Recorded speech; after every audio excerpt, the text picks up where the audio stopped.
Shalom, selamat pagi. Di sini kami akan membuat video latihan praktik konseling individual. Di sini saya atas nama Merlin Amatan berperan sebagai konselor dan teman saya atas nama Yesri Yulindali berperan sebagai konseling. Selamat menyaksikan. Halo, selamat pagi Bu. Selamat pagi, silakan masuk. Terima kasih Bu.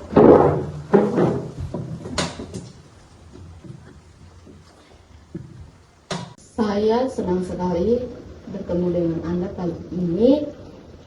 Pertemuan kita akan sangat bermanfaat bagi kita bila Anda terbuka mengungkapkan perasaan Anda dan Anda bisa berpartisipasi dan bekerja sama menyelesaikan bersama. Ya, baik Ibu, saya sangat membutuhkan bantuan dari Ibu.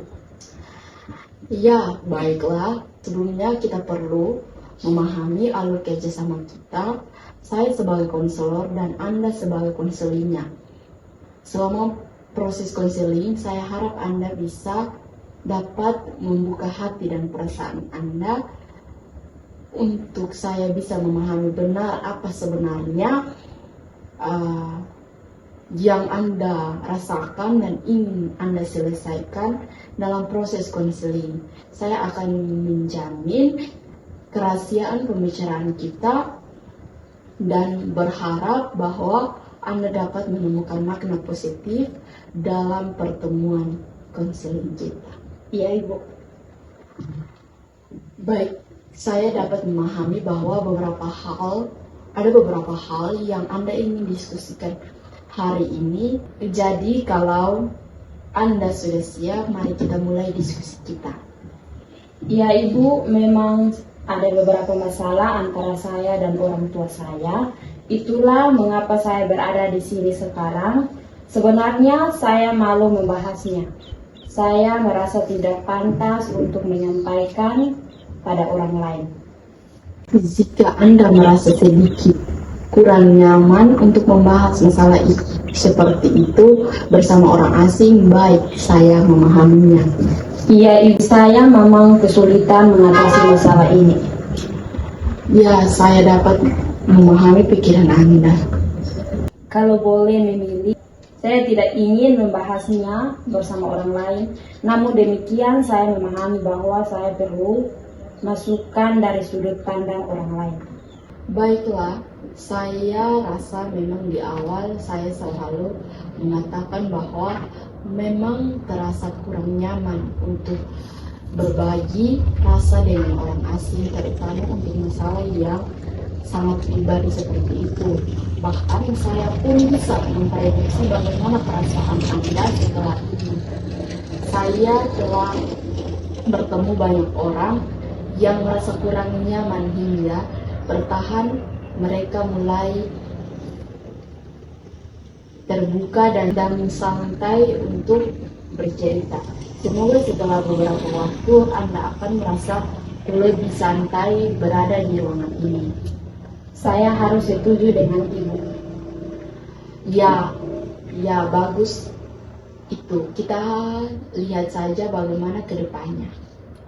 Ya, saya belum pernah melakukan konseling individual sebelumnya, namun atas saran wali saya, maka saya mengambil langkah ini. Betul, oke.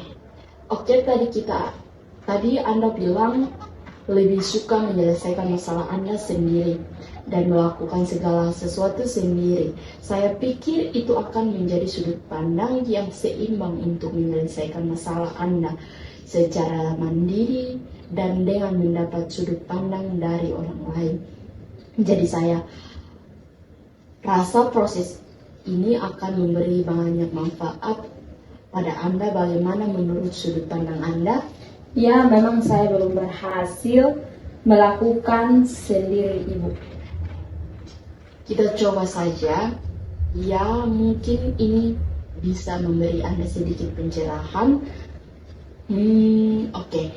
Jadi agar saya lebih memahami situasi Anda, ada baiknya Anda cerita dulu apa saja yang Anda alami hingga saat ini. Pada awalnya hubungan saya dan orang tua saya baik-baik saja. Terkadang saya melihat orang tua saya kehilangan kendali diri atas saya. Biasanya saya berpikir bahwa hal ini sudah terbiasa terjadi dan mereka menyadari perilaku mereka, tapi akhir-akhir ini kondisi agak berbeda. Mereka sering marah-marah dan kehilangan kesabaran dan kondisinya agak berbeda. Mereka sering marah-marah dan kehilangan kesabaran dan itu cukup meresahkan saya sekarang. Karena saya khawatir pengaruh terhadap hasil belajar saya dan kondisi adik saya. Oke, jadi kalau boleh saya ringkas, orang tua Anda menjadi lebih sering marah, tapi Anda masih bisa meredakan dan menenangkan emosi mereka, tapi belakangan ini orang tua Anda menjadi lebih mudah tersinggung dan emosinya menjadi lebih mudah meledak-ledak, dan Anda mengkhawatirkan pengaruhnya kepada diri Anda dan adik Anda. Ya, saya baru kelas 2, saya belum tamat. Hasil belajar saya sewaktu kelas 1 ya masih bisa saya terima meskipun tidak secemerlang sewaktu SMP dulu. Sedangkan adik saya masih SD dan ya akan sangat sulit nantinya jika dia dibesarkan lingkungan. Ya, Anda sangat sayang terhadap adik Anda, sehingga Anda membayangkan kesulitan yang akan dialami kelak. Di saat ini saya merasa bahwa semakin jauh hasrat dan niat belajar tersebut, jadi saya memulai khawatir akan pengaruhnya pada hasil belajar saya saat ini. Apalagi adik saya juga masih SD. Ya, jadi memang Anda cukup khawatir terhadap hasil belajar Anda dan kondisi mental adik Anda. Anda mungkin lebih oke, saya bisa atasi ini walaupun Anda juga merasa kurang nyaman, tapi Anda lebih khawatir pada adik Anda secara mental, dan Anda mengkhawatirkan efek buruknya setiap hari Anda hanya habiskan untuk menunggu bila tiba-tiba ada ledakan dari orang tua Anda. Benar seperti itu? Ya, saya lebih mengkhawatirkan saya dan adik saya karena ada satu lagi adik saya yang belum sekolah daripada kondisi hubungan kami dan orang tua kami. Oh, iya, oke, teruskan.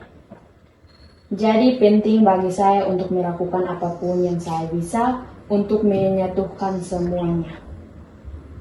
Oke, ya.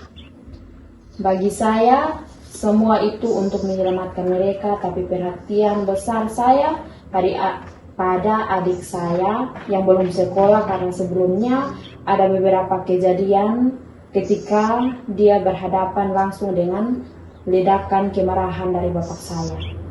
Dan sejak itu saya merasa sangat khawatir akan dirinya. Saya terkesan dengan upaya Anda untuk memperhatikan adik-adik Anda, dan Anda ingin mengutamakan mereka dan ingin memastikan mereka berada di lingkungan yang stabil, dan itu adalah kerja yang bagus. Anda sebagai kakak mereka dan telah menjaga mereka. Saya hanya ingin memastikan bahwa saya masih bisa berguna bagi mereka, adik-adik saya.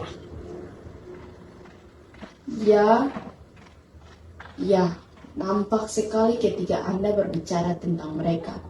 Tentu mereka sangat spesial bagi Anda dan sangat penting. Ya, mereka sangat penting bagi saya. Baik, pertemuan kita sampai di sini.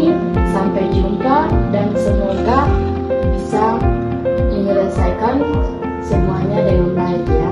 Baik Ibu, terima kasih.